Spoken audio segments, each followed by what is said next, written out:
After studying this module, you would be able to learn how to formulate an effective positioning strategy, identify the need of positioning, assess the position of your brand product in contrast to your rival products or brand, analyze perceptual maps. The word positioning was coined by two advertising executives, A.L. Rice and Jack Trout. They saw it as an imaginative exercise done with an existing product. Positioning is not what you do to a product, it is what you do to the mind of the prospect. Rice and Trout, 1972.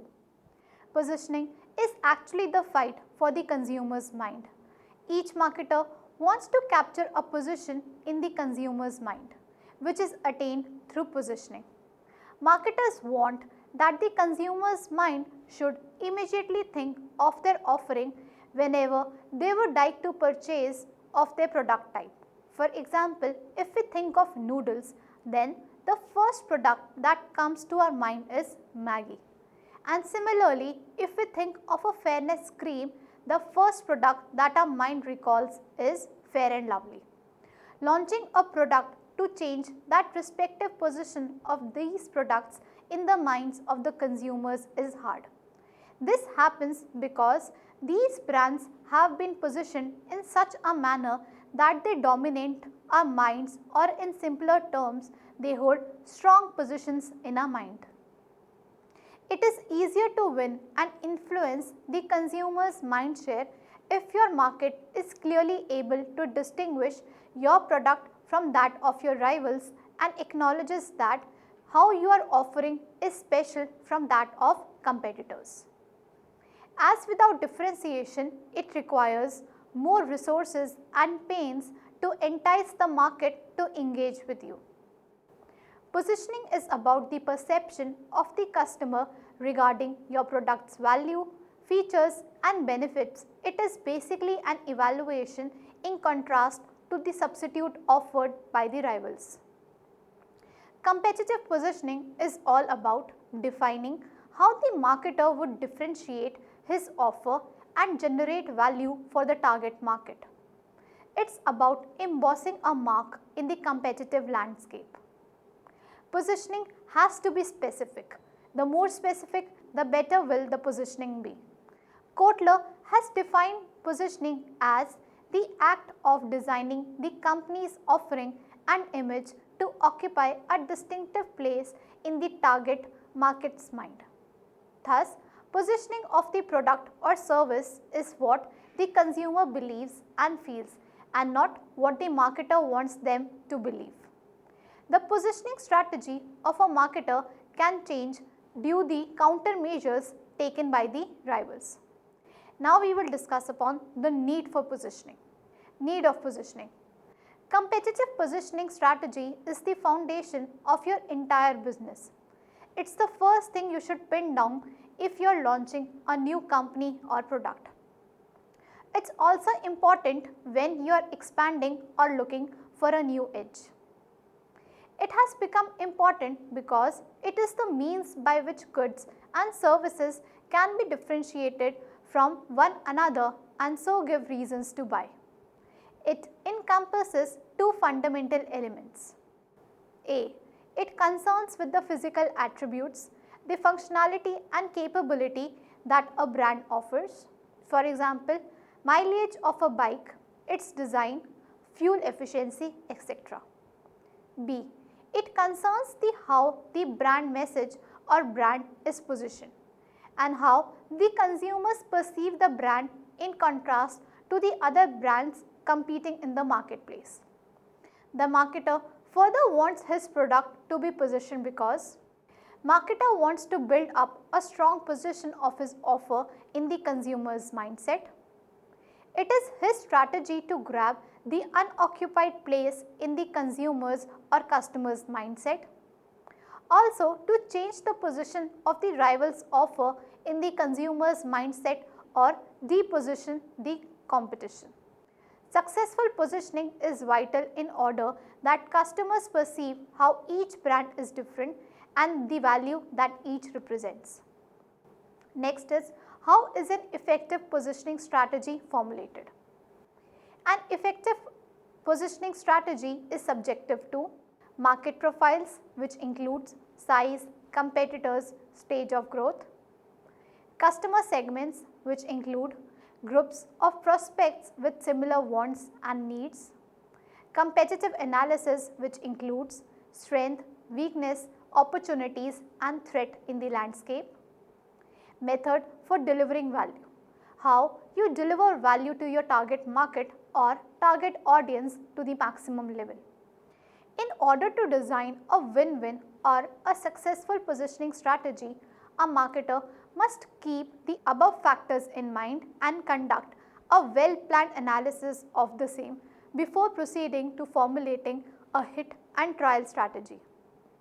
Since wrong strategies can have serious repercussion for the brand as their image gets tied to it, and in addition to that, it leads to the wastage of substantial resources. Next are the 6 steps to have effective positioning. Jack Trott and A.L. Reyes defined the concept of positioning years ago in their landmark book, Positioning: The Battle for Your Mind. It is thus advisable and prudent to have a clear understanding of your market, demographic, segments, their pains, how well you and your competitors provide solution, how you truly provide value, and your strengths and weaknesses before making this decision, which can be achieved through successful consideration and implementation of the following 6 steps. Step 1. Profile your market. Document the size of your market and identify your major competitors and how they are positioned. Evaluate the present stage of your to estimate whether it is in the introductory, growth, mature or declining stage of its life. This is imperative to know as the life cycle stage affects the entire marketing strategy. Step 2. Segment your market. Recognize the problems that your market faces, talking with prospects and conducting market research if the budget permits. The marketer is expected to uncover the true wants and needs of their target market. Also, it will enable the marketer to learn a great deal about what one can deliver to solve their problems and beat the rivals. It would be a better strategy to group your potential buyers into segments or persons having similar set of problems. Furthermore, using your offer would serve their purpose, leading to satisfaction of their needs and want. Step 3. Define how you deliver value. The company can deliver value to its customer in 3 forms, namely operational efficiency, the lowest price; product leadership, the best product; or customer intimacy, the best solution and service. Therefore, it depends upon the core competence of the company in which form would it serve its customer or deliver value in the best manner. Step 4. Evaluate your competition.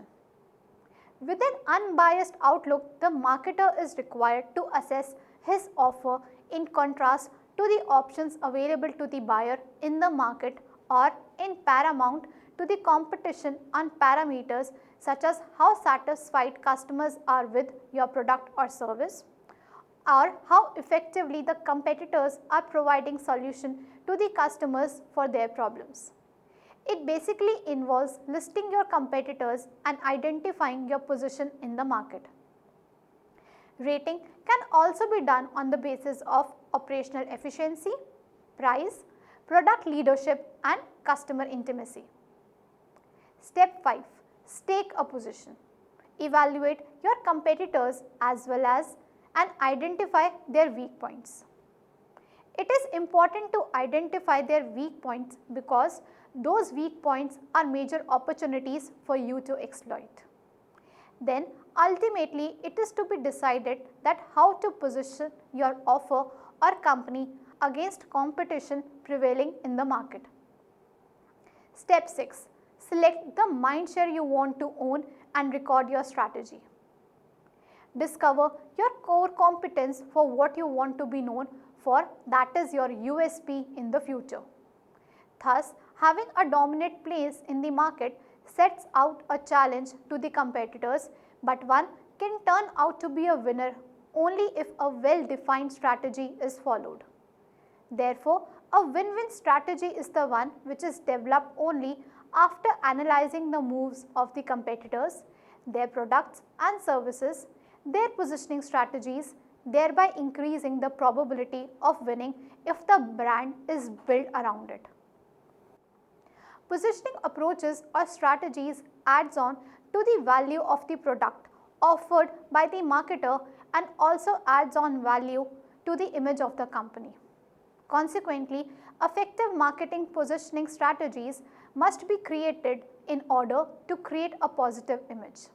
The aforesaid approaches can be visualized and enhanced in a number of ways. Altogether, all the approaches are distinct from one another, yet each one of them retains the shared aim of projecting a constructive likeness in the psyche of the audience. Thus, there are 7 strategies being applied as positioning strategies, namely attribute positioning, use application positioning, benefit positioning, user positioning, competitor positioning, product class category positioning, and quality or price based positioning.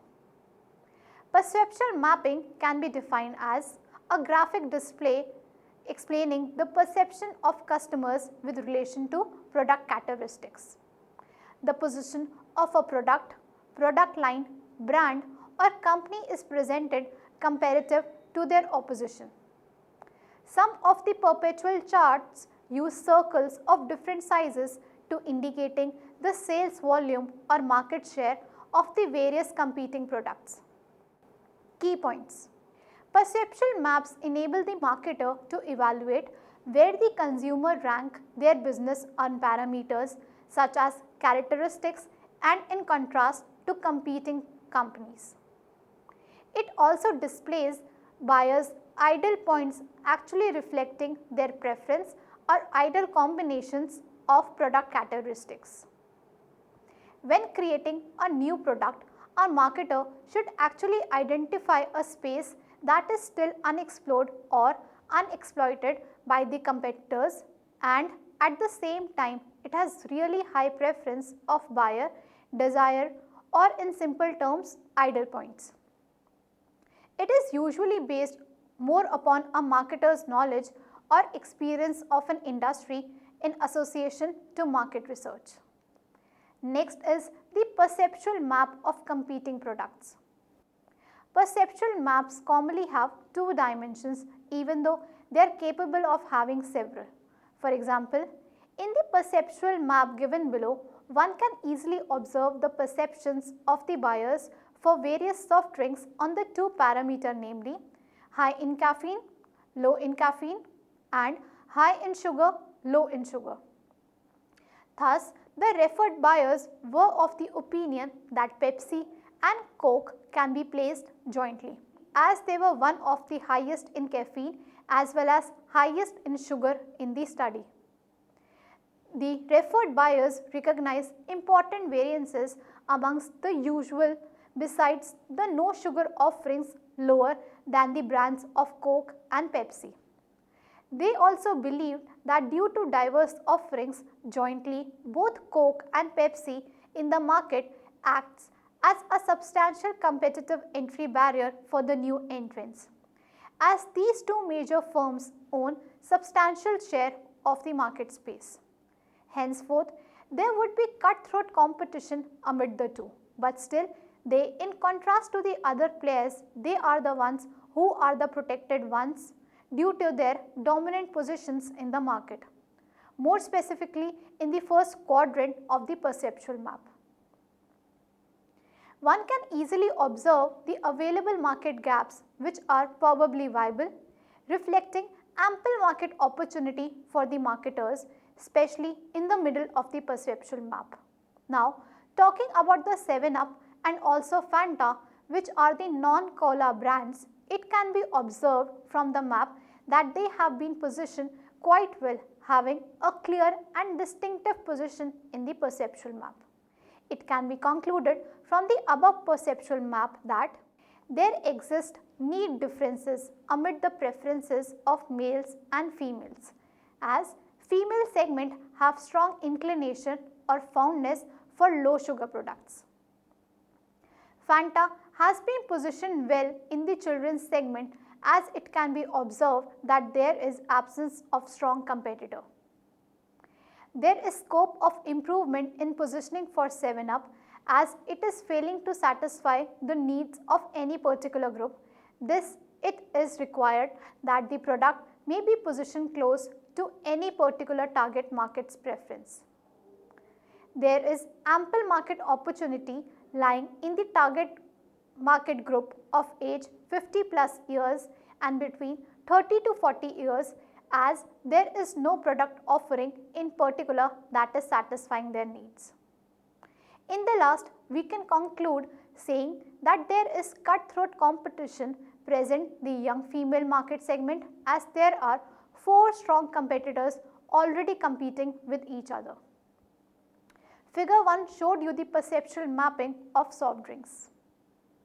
Next, we will discuss upon the utility of positioning maps. Many of the perceptual maps display buyer's ideal points. These points reflect ideal combinations of the 2 product characteristics as seen by a consumer.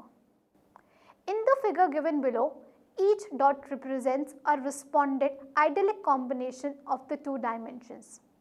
Region where there are group of supreme points such as A in figure 2 points out a market segment, whereas areas without the aforesaid ideal points are at times referred to as demand voids. This enables the marketers to precisely aim their message to buyers based upon their desires. That is, it allows the marketers to track a niche that has basically unmet consumer needs. Firms use the aforesaid maps basically to facilitate them in developing a well-planned market positioning strategy for their offering. As these maps are entirely based upon the perceptions of the buyers, they are at times referred as perceptual map. Figure 2 shows the perceptual map of ideal points. Positioning maps also enable the marketer to locate where the current products and services are positioned in the competition, which would further facilitate the marketer to take a well-informed decision regarding in what region they would like to position their product. In this regard, the marketer has 2 alternatives available.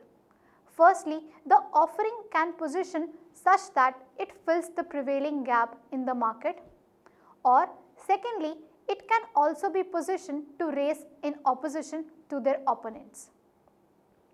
Positioning analysis allows marketer to respond to questions such as, depending upon the buyer opinion, which of the target segments they find the most attractive? How should we position our new products with respect to our existing products? How do our customers view our brand?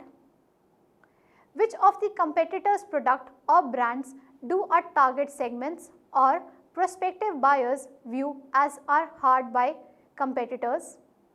Which of the product features are dependable for the perceived differentiation amid products? In what manner would the transformation in a product's apparent features modify the product's market share? Next is the drawing of a perceptual positioning map. Theoretically, a perceptual map can have multiple lines, but in order to keep the things straightforward, thereby and large have only 2. That is more commonly known as the x and y axis. The x-axis goes left to right, and the second, that is the y-axis, goes from the base to the top.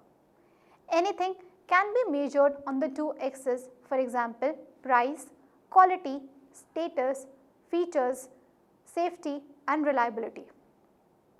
Once we are done with the 2 axes drawn, also label the current competitive products available in the market would be placed onto the map. Summary.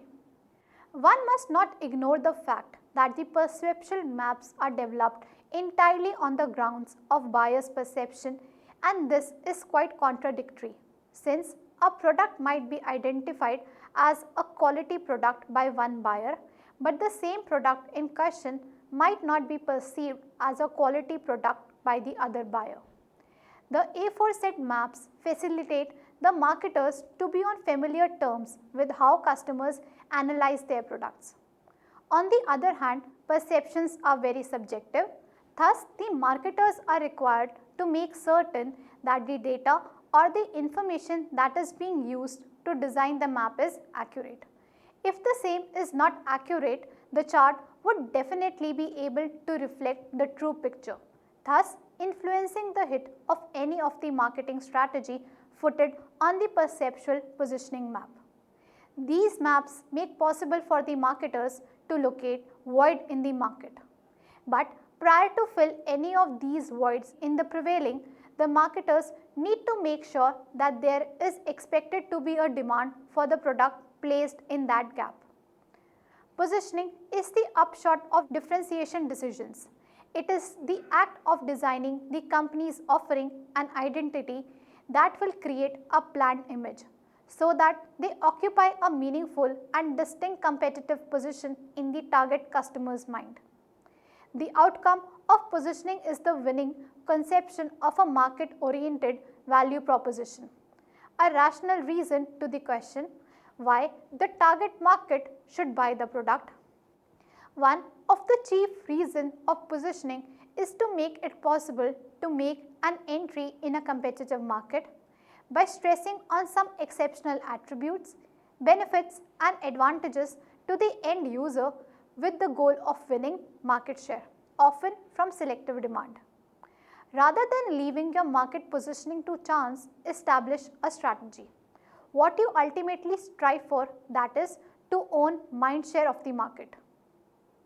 A marketer would be able to provide any of the three or a combination of any two the best offering, the cheapest offering or the most comprehensive offering, but cannot afford all three.